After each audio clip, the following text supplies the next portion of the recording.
Aquela lembrança. Aí, agora vai. Pode ir, Pedro. Pronto.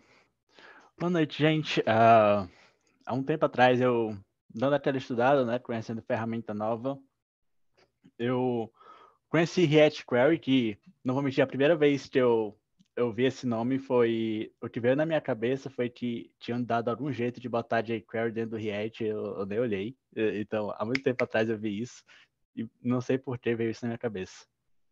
Mas há pouco tempo atrás eu vi o pessoal comentando bastante sobre a ferramenta e comentando bem. E depois disso eu falei, pô, vou dar uma olhada para entender o que é, né? E, e depois de estudar ela, a pergunta que eu fiz foi por que é que todo mundo não está usando isso, sabe? Porque simplesmente torna todo o projeto do front 10 vezes mais simples de ser estudado, 10 vezes mais simples de achar mão de obra e de ser legível mesmo, para o código em si. Mas bora conhecer um pouquinho sobre o que é o React Query, né? Primeiro, o que é? Afinal de contas, ele não é um jQuery no React, pelo amor de Deus. Ele, na verdade, ele é um superset que facilita a busca e gerenciamento de fetch de dados no front. Então, atualmente no front, quando nós queremos fazer um fetch de dados, normalmente ele acontece quando você clica num botão ou quando está na montagem do componente, na montagem da página, certo? E como isso é feito atualmente no front, principalmente no React, nós temos, quando nós queremos que um fetch seja feito na montagem da página, nós normalmente botamos dentro de um user fetch, né?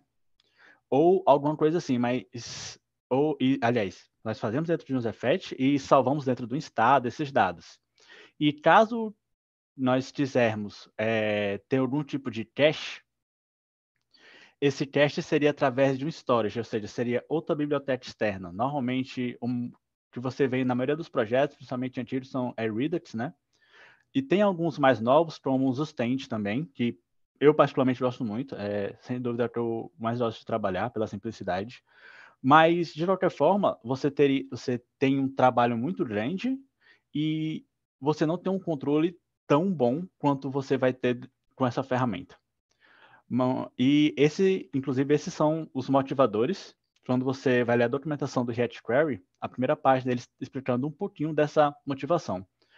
E a principal motivação, na minha opinião, além disso tudo que eu falei, é o uso do UserFetch no React. O UserFetch é um root que nós temos, ele é extremamente problemático, digamos de passagem, porque ele é muito sensível, né? Ele é muito sensível para causar re-render. Então, muitas vezes a gente tem que ficar botando o console log dentro do UserFetch para saber se aquela chamada de API está vindo mais de uma vez, se está tendo re-render na página. E, além disso, quando para uma requisição só de API, nós temos, sei lá, um estado de load, um estado de erro, um estado para salvar data, ou seja, nós vamos acumulando estados dentro daquela página, porque lá fora o pessoal chama muito de state hell.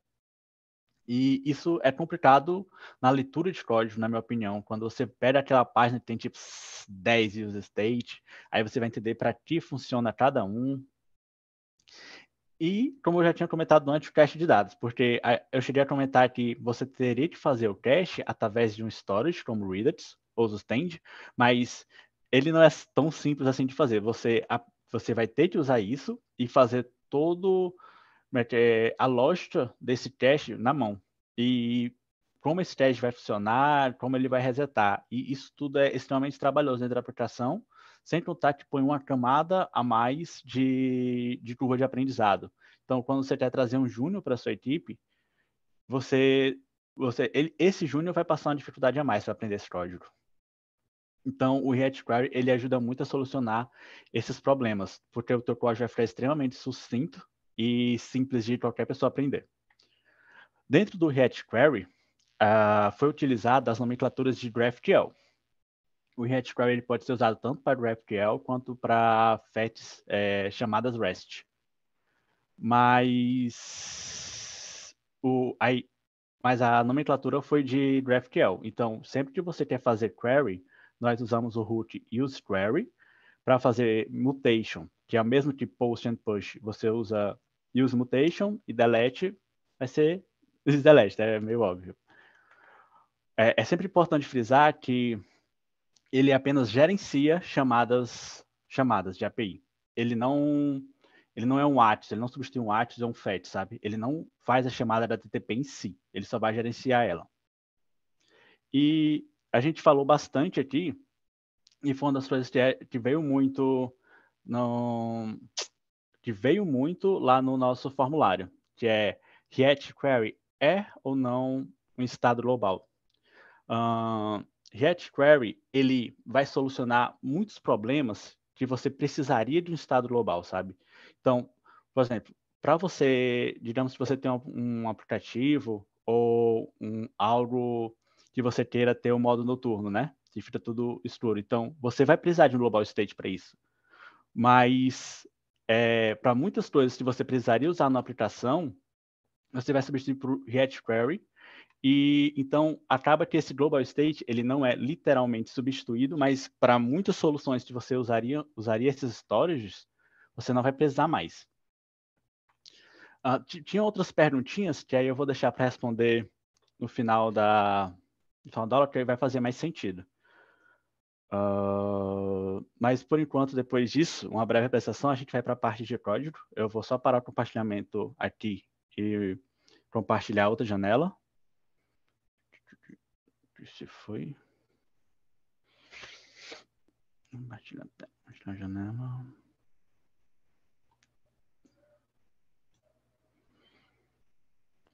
Baixou compartilhar a tela toda, fica mais fácil. Chegou o VS Code aí, Amanda? Código? Chegou. Chegou? Belezinha. Ok.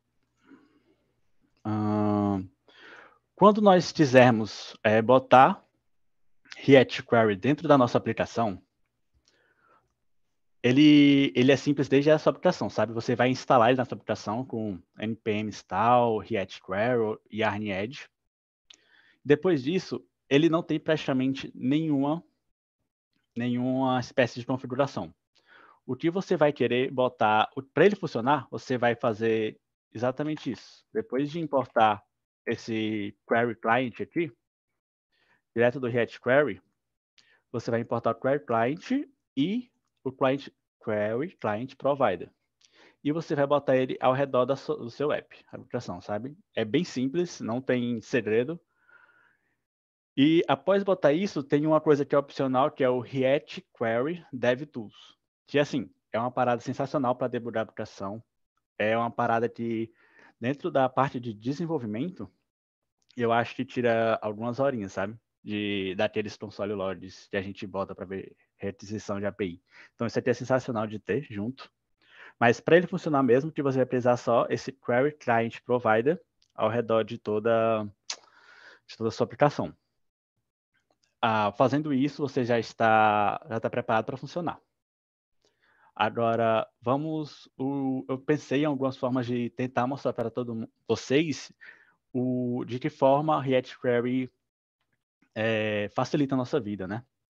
E eu imaginei que a forma mais fácil seria refatorando um código de padrão que a gente tem atualmente para React Query. Esse aqui é o código atual de uma coisa simples, sabe? É só uma API que retorna alguns nomes e você pode editar esse nome. Basicamente isso, retorna a fotinha, um nome aleatório e é isso. Então é bem simples, não tem nada demais aqui. E no código, nós podemos ver que temos um estado para setar o nome das pessoas, nome e foto, né? Um estado para load, que quando você não quer que o usuário, né, tenha uma experiência de não saber o que está funcionando na tela, então aparece um load antes, você precisa de um estado para isso. E para erro, né? Caso venha a acontecer erro. Depois disso, você faria o try, catch, padrão, e botaria dentro do famigerado useFetch, né? Que é um dos vilões do React, digamos assim. Ok, a gente vai dar uma refatorada nisso para React Query, e para isso a gente vai apagar isso, apagar isso. Ok. Nosso primeiro passo aqui é ter um root chamado useQuery. ele é assim. Como eu falei desde o início, o nosso React Query ele não faz chamadas HTTP, certo? Então, nós temos um serviço aqui que pega os nomes, e eu, nesse caso, particularmente usei Axios, é uma chamada simples, mas aí eu importo aqui para dentro, primeiro, eu importo aqui para dentro o nome da chamada, né? Que eu chamei de random names. Então, eu vou ter, primeiro, o funcionamento do React Query é assim, você primeiro dá um nome para aquela chamada, sabe? Porque você, dentro de uma aplicação grande, você vai ter diversas chamadas HTTP. É meio óbvio isso. Mas, dentro de diversas chamadas, você vai ter que saber diferenciar elas. Então, por exemplo, eu tenho que ter um nome para essa chamada específica. Vou botar random names aqui. Eu dou uma vírgula e aqui do lado eu boto a função que chama elas. E nesse caso é random names assim, se não me engano. Beleza, isso. Ou seja, nesse momento, o nome dela é random names, o nome daqui é sempre que no futuro você quiser trabalhar, você quiser que o React Query saiba qual chamada você está fazendo, você vai usar essa key que ele chama lá na documentação. E aqui na frente, nós temos algumas opções. Seriam, aqui, se você apertar Ctrl espaço com TypeScript, vai aparecer certinho, né? Então, nós temos a opção de data, nós temos a opção de erro, por exemplo, nós temos a opção de status. Então, a gente lembra que lá no início, a gente tinha um estado para receber todos os dados da nossa aplicação, a gente tinha um estado para tratar erro, e a gente tinha um estado de load, né? Estado de load. Toda a data que a gente chama, todos os dados fornecidos pela API, nesse momento eles são salvos aqui, dentro de data. E o status que a API está, por exemplo, se ela está em load, se ela tem alguma coisa assim, ele fica dentro de status. A melhor forma de evidenciar isso é passando aqui para o código.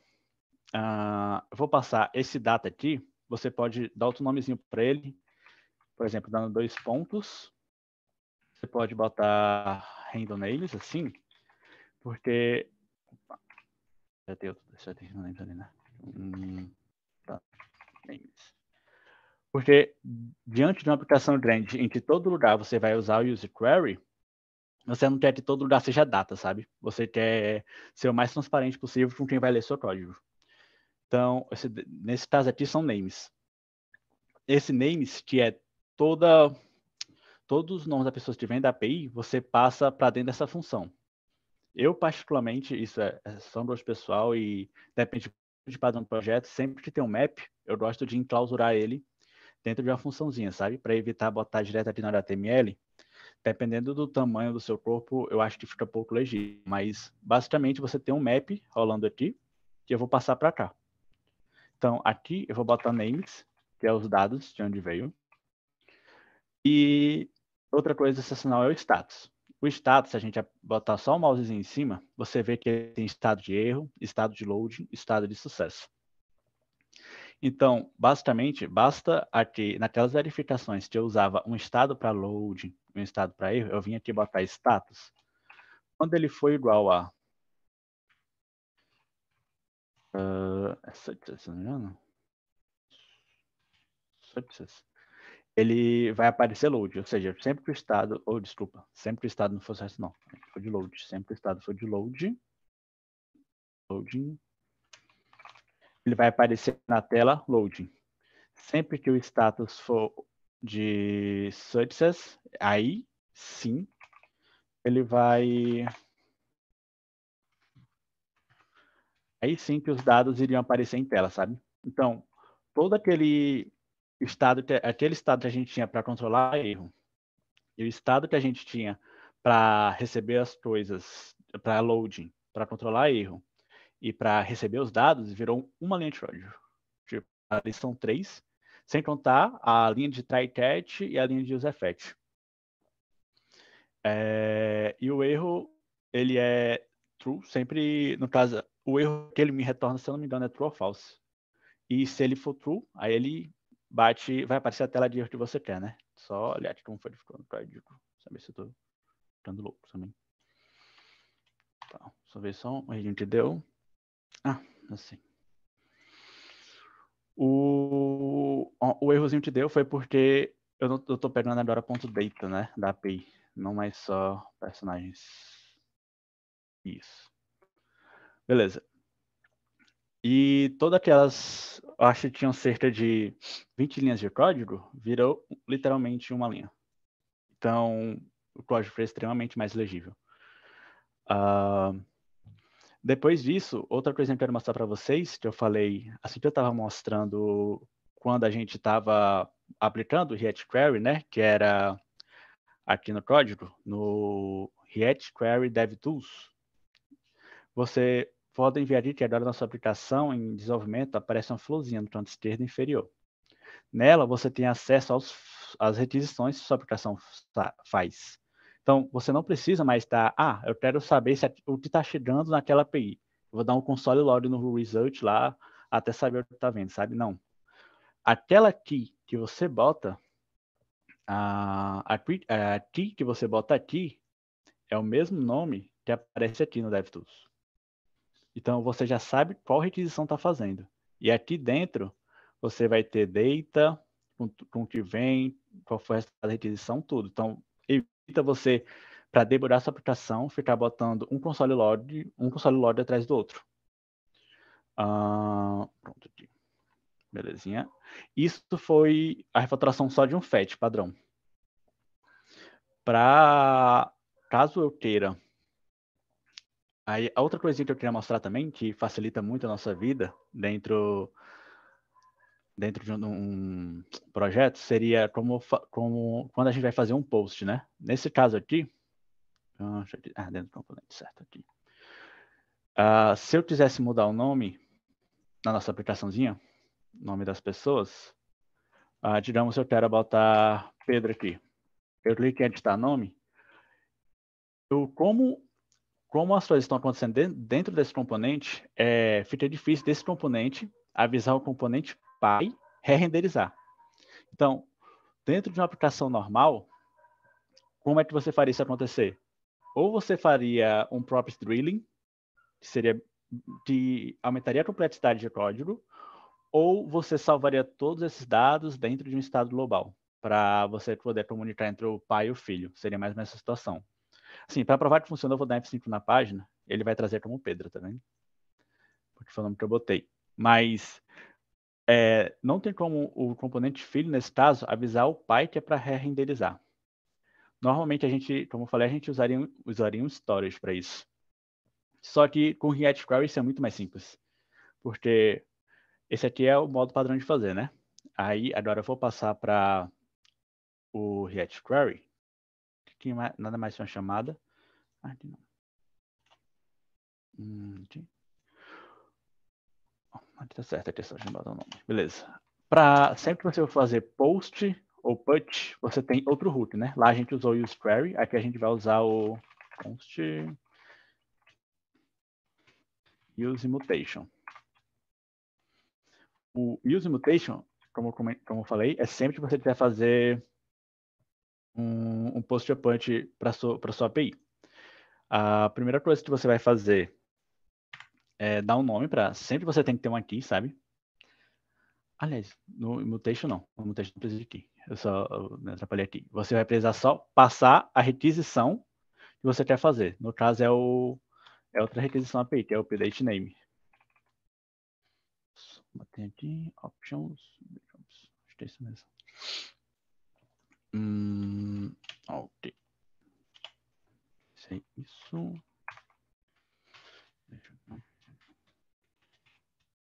Isso. O useMutation, ele tem essa formazinha de escrever. Você faz uma chamada da função que vai fazer a requisição para sua API, né? Vai mudar o nome. E aí, aqui dentro você também tem algumas funções, como data, mutate. No caso aqui a gente tem um mutate, que é para mudar algo no nosso banco de dados, né? Seria a nossa API. Sempre que você... Aí, a maior sacada do React Query, que acho que isso é o que mais resolve, porque lá dentro das nossas requisições padrões, que é feita quando está dentro da API e tudo mais, você vê que a gente só meio que economizou linhas de código, mas isso não parecia tão complicado de resolver, sabe? Por mais que a gente sempre gosta de economizar,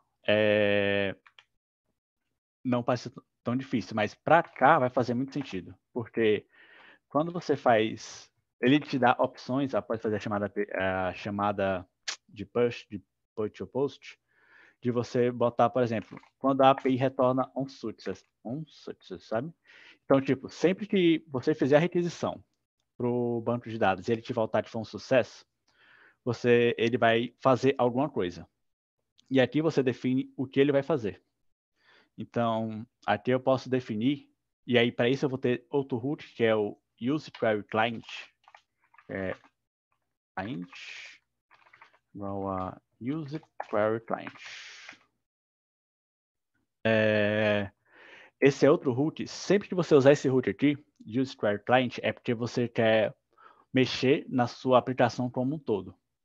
Esse useMutation está funcionando dentro desse encapsulamento que é desse componente aqui. Então, você quer fazer um useMutation aqui, mas com useQueryClient você tem acesso a toda a sua aplicação, sabe? Então, e ele vem com duas opções. Então, o que eu vou querer aqui, quando essa mutação, quando esse post me retorne como sucesso, me retorne um 200 lá no banco de dados, eu quero que ele invalide a query que eu fiz lá no início dela, a random name, se a gente fez lá no início. Ou seja, acho que é invalidate queries, isso.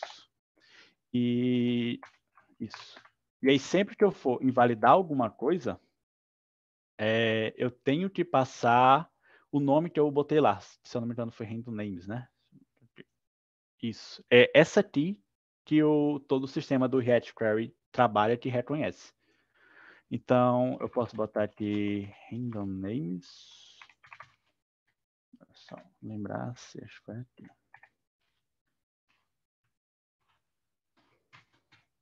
Isso. Então, o que é que está acontecendo nesse momento? Quando eu clicar no botão editar nome, que antes ele só mudava o nome, mas não tinha como renderizar na tela, quando eu clicar lá e a API me retornar que é um sucesso, o React Query vai lá naquele fetch, vai falar para ele, ó, isso aqui está inválido, não funciona mais, e vai refazer o fetch. E, logicamente, vai refazer o cache. Lembrando que foi uma coisa que eu esqueci de mencionar, mas toda query que a gente faz, ela já é cacheada, sabe? Então, você não tem de se preocupar em cache, de jeito nenhum. O que você pode se preocupar dentro do React Query é quantos minutos esse cache funciona. Isso você pode se preocupar. Tipo, por padrão, se eu não estou enganado, são 5 minutos que ele vem de padrão. Mas esse valor você pode mudar tranquilamente. E esse mutate que a gente botou aqui é o nome da função. Então, a única coisa que eu vou fazer aqui é no on-click do botão, botar mutate. Chama assim, se não me engano. Isso. Pronto, achei isso. E aí ele já vai mudar lá. Deixa eu testar, saber se é. A Luiz. E aí ele já mudou aqui. Só botar para esvaziar ali, porque senão fica difícil de ver.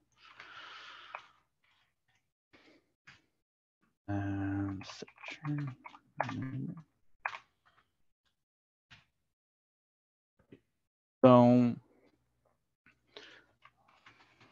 Gabriel, então, automaticamente, sem eu precisar ter um estado global, o React Query ele resolveu para mim todo um problema que sugeria de eu ter que criar estados, eu ter que criar estados globais e eu teria que ter uma biblioteca externa para resolver a maioria desses problemas. Então, meio que não bate naquela solução que muitas vezes a pessoa diz que, não vou instalar uma lib para não pesar na aplicação, sabe? O React Query ele consegue resolver a maior parte desses problemas sendo só uma lib e você não tem motivos, literalmente, para não estar dentro dessa aplicação. E, de forma geral, o que eu queria mostrar hoje era isso, é só o quanto o React Query realmente pode facilitar a nossa vida dentro do desenvolvimento. E o quanto diminui de linha de código, sabe? Porque por mais que aqui nessa parte a gente não viu a quantidade de código, se a gente fosse resolver todo o problema que estava por trás, ia ter pelo menos mais 1 ou 2 arquivos, sabe, para a gente trabalhar em cima. De código que eu queria mostrar era isso. E aí também tinha mais algumas perguntinhas que o pessoal fez lá no formulário, que foi React Query, ele substitui o useFetch ou useState? Eu diria que você vai diminuir a quantidade significativa somente de useFetch, sabe? E quanto menos useFetch na sua aplicação, sinceramente, melhor. Tipo, a gente não pode abominar o uso do useFetch de jeito nenhum. O useFetch é uma ferramenta e a gente tem que saber trabalhar com ela. Pode existir situações que nós vamos precisar dele, mas enquanto a gente puder trabalhar sem ele, ótimo. A gente evita re-renders desnecessários. Inclusive, para quem tem curiosidade, existe uma documentação nova do React, está em beta, e eles botaram, inclusive, um tópico, que você provavelmente não precisa de useFetch. Vale muito a pena dar uma lida, e ele especifica situações em que você resolve o uso de useFetch de outros modos. Também fizeram uma perguntinha de como foi minha primeira experiência aqui na área, né? Então, assim, minha primeira experiência mesmo, trabalhando com desenvolvimento, foi no estágio, um pouquinho antes da Haro. Só que, sinceramente, foi uma experiência horrível. Era uma empresa, assim, não estava a falar nome, né? Mas era desorganizada em vários níveis. Mas a minha experiência dentro de uma empresa horizontal, uma empresa que realmente você sabe que vai fazer amanhã, trabalhar dentro de tecnologias, boas tecnologias, trabalhar com pessoas que te ajudam no dia a dia. Eu fui aqui na Haro, então está sendo uma baita experiência trabalhar aqui. É claro que somente para quem fez transição de carreira, como eu fiz, como alguns amigos meus fizeram lá na época do Academy, a primeira experiência é sempre um desafio, né? Não tem como a gente falar o contrário. Você bate aquela síndrome do impostor, com certeza vai bater. Você vai se perguntar se consegue, e muitas vezes não vai conseguir, mas tudo bem, sabe? Você vai ter que correr atrás de aprender as coisas trabalhando. Não tem muito segredo para isso. Programação é uma área que você aprende, tipo, você aprende estudando, mas quando você vai trampar, você aprende 2 vezes mais rápido, pelo menos. É meio que isso. E também fizeram a pergunta do por que React é tão utilizado no front. Essa é uma pergunta boa, porque eu acho que não existe um motivo específico para o React ser tão usado no front, sabe? Eu acho que o React tem de mais forte é a comunidade e como as pessoas adotaram. De rivais, digamos assim, principais, a gente fala muito hoje do Vue e do Angular, né? Mas tem o Svelte chegando forte aí também.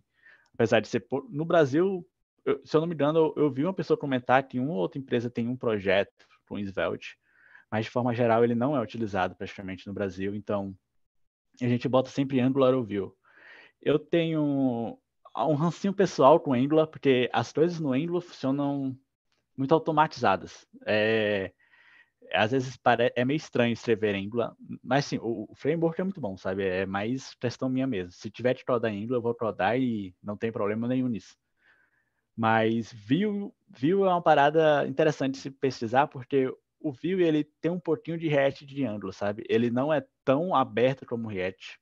Porque o React, um dos nossos grandes problemas, ou projetos têm de problema no React, é que quando você vai instalar em React, você tem que manter um padrão de código na equipe, sabe?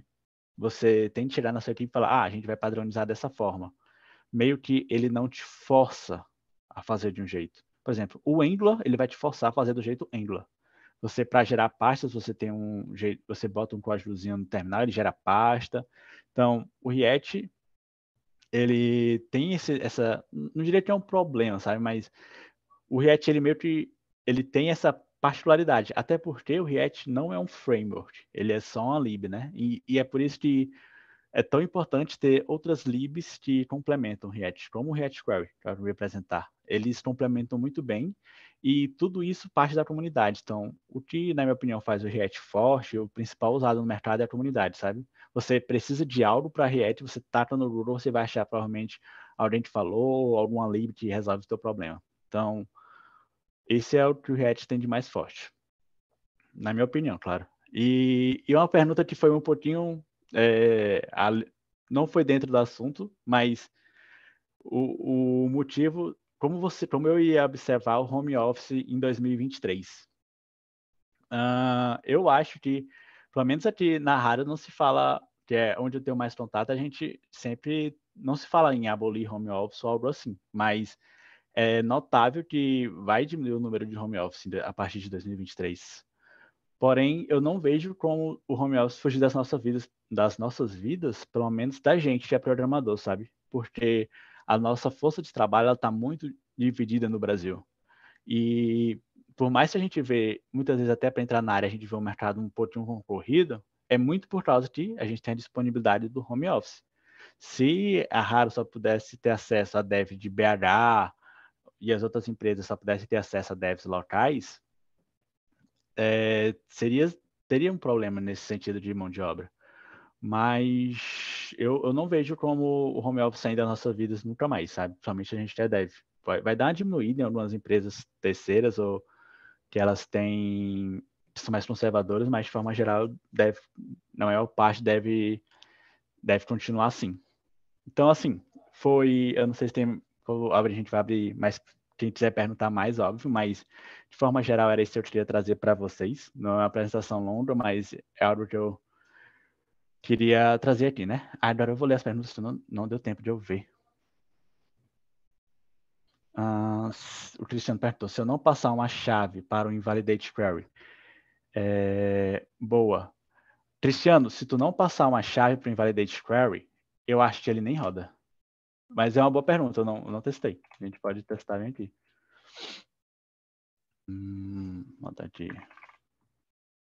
Aí, ó. Ele não sabe o que invalidar, sabe? Ele só não invalida. Invalidou? Será que ele... Eu não passei a chave, talvez ele invalide todas as queries da aplicação. Eu não tinha testado isso, eu nem sabia que rodava, para falar a verdade.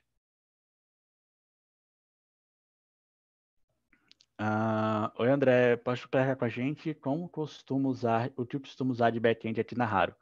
E aí, André, cara, aqui na Raro a gente tem de tudo de tu pensar, mano. A gente tem a aplicação Ruby, o Anastácio aí, ele trabalha com .NET, tem muito Node também, Java, tem todo um sistema bancário feito em Java. Então, assim, tem muita coisa aqui na Raro. A gente depende muito do cliente, então acho que tem tudo que tu imaginar de opção para cá, sabe? Inclusive, a Raro, ela te dá muita possibilidade de, quando você está saindo de um projeto para outro, se você quiser migrar de tecnologia, eles, dentro da medida do possível, claro, eles te dão essa possibilidade também. Então, aqui é tranquilo em relação à tecnologia. E tem muito projeto também em migração, né, Pedro? A gente tem projetos de Java migrando para .NET, e aí acaba que vira uma bagunça. Mas, assim, principalmente, tá? Hoje em dia é Node, .NET. São as duas pesadas, assim, no back. Mas tem de tudo, tem muito projeto legado em Ruby, e é até assustador a quantidade, mas vai variando. Fábrica de software, gente. Fábrica de software, a gente tem tudo quanto é linguagem e framework que vocês imaginarem, assim. Mas se quiserem perguntar, inclusive, pessoal, vai abrir agora outra turma da Haro Academy, não sei se todo mundo aqui conhece, acho que sim, né? E eu e muita gente daqui entrou por ela, então é sensacional. Quem quiser aproveitar a oportunidade, tenho certeza que vai gostar muito. Nada, André, eu te agradeço pela participação. Quem quiser perguntar aqui, quiser mandar no meu privado, no Discord também, podem perguntar, viu, pessoal? Não, aqui na empresa a gente sempre pergunta, responde todo mundo. O SWR, Daniel, eu já ouvi falar. Daniela, desculpa. Eu já ouvi falar, eu não usei, mas assim, tem mais de um gerenciador de chamadas HTTP. O React Query, ele me pegou porque ele me pareceu ser bem direcionado para o React, sabe? Com uso de routes e tudo mais. Mas, se eu não me engano, tem um que se chama Tanstro, alguma coisinha. Eu esqueci agora o nome. Opa, não sei, Amanda, eu posso comentar sobre a próxima turma da Raro? A Amanda tem que Opa, dar permissão, gente. Eu estou mandado. Pode? pode não. Ó, Pode não, né? Sabrina, seguinte, a próxima turma vai abrir na semana que vem. E amanhã, na sexta-feira, perdão, sexta-feira a gente vai divulgar um spoilerzinho lá no nosso Instagram de qual que vai ser a próxima turma. E aí, a partir da semana que vem, você já pode se inscrever, beleza? Mas por enquanto, acho que o Pedro até sabe qual que é a próxima turma, mas a gente não pode falar por enquanto, não. Sexta-feira você descobre um pouquinho. Opa, só mais do Cristiano, Readers to Teach, que faz a nacionalidade do Query. Ok, o Readers to Teach, ele é... Eu quero que tu imagine o Readers to Teach como uma bazuca, sabe? O Readers to Teach, ele busca solucionar 1 milhão de coisas ali dentro. Eu, particularmente, acho a curva de aprendizado do Readers chatinha, de você ter na aplicação. Não é nada de outro mundo. Nada que você não vai aprender depois de, sei lá, uns 3 dias, 2 dias rodando, um dia. Beleza. Mas, na minha opinião, o que o React Query traz em cima do Readers to Teach é simplicidade. O Readers to Teach, quando você vai começar a usar, você já demora para botar na sua aplicação. Que é isso, cara? Não tem um preconceito com o Reader, você só não gosta de usar ele. É uma particularidade. Mas, assim... E o Readers também seria um gerenciador de estados, né? Você tentaria resolver 2 em 1 com o Toolkit. Mas, ao meu ver, você estaria usando uma bazuca para resolver um problema que o React Query resolve muito rápido. Então, assim, ele resolve, e isso é o que importa no final. No caso, o Toolkit ou o React Query? Vanilda.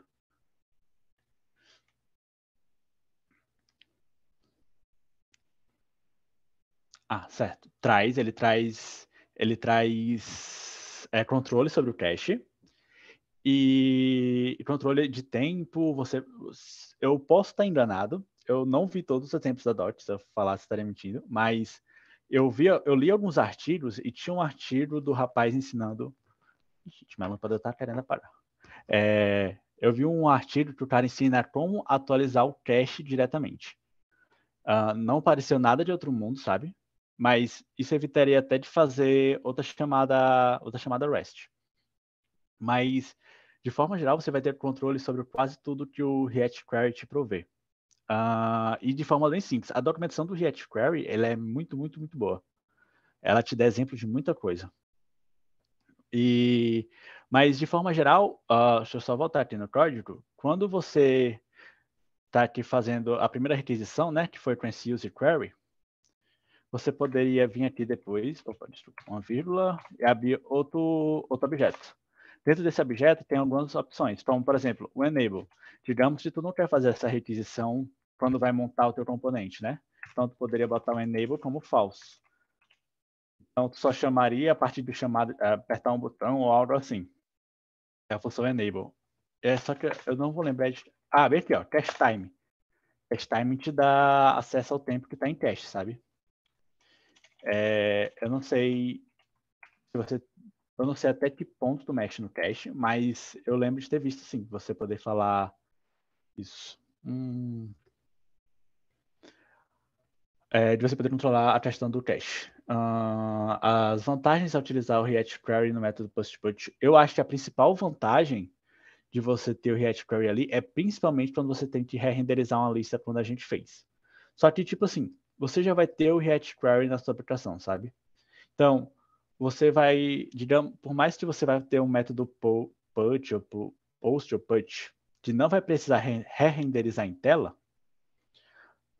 que você vai precisar fazer em validate queries, você vai querer manter um padrão de storage extremamente simples. Você vai ter esse mutate aqui, ou você vai ter um padrão de código extremamente simples para dentro de todo o seu código, sabe? Eu acho que ter um padrão de código dentro do React em si já é muito bom, quase sempre. E assim, não é que eu seja especialista em React Query não, mas tipo, eu não conheço todas as funções que eles podem vir a trazer para a gente. Mas eu com isso e mais um pouco, eu acho que a gente já consegue ver N benefícios dele dentro da nossa aplicação. Mas, de forma geral, eu sempre, só de você poder re-renderizar algo sem necessariamente ter um storage rolando por trás, até parou aqui, não sei se foi que a gente mudou. Não, mas isso aqui. Sem ter realmente algo rodando por trás já é muita coisa para mim. Evita muita linha de código.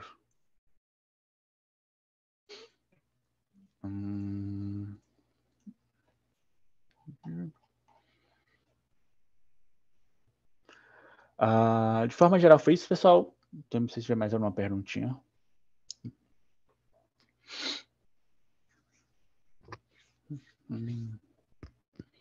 Mais perguntas aí, gente? Pode mandar no chat pra gente ir finalizando aqui. Isso foi uma aula mesmo, Pedro. Acho que até eu já sei codar depois de. Tá Mas doido. é isso, gente. Eu agradeço a participação de todo mundo, tá? Vou tentar aparecer mais vezes. Ver o que a gente tem de novo aí, sempre trazer.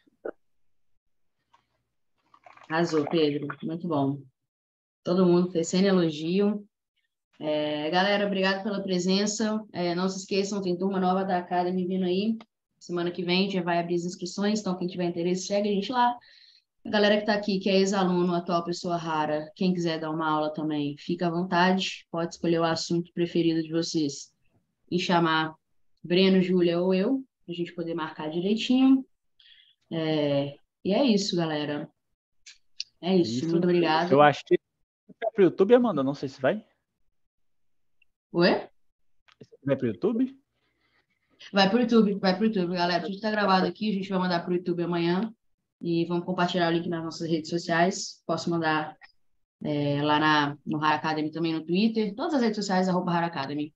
Então, quem quiser rever, vai estar lá para vocês, beleza? Valeu, Beleza, Pedro. Muito pessoal. obrigada. A aula foi incrível. Valeu, gente, por assistir. Alô, galera. Valeu. Aulão de socket, uma boa, Cristiano. Valeu. Falou. Tchau, tchau, gente. Tchau.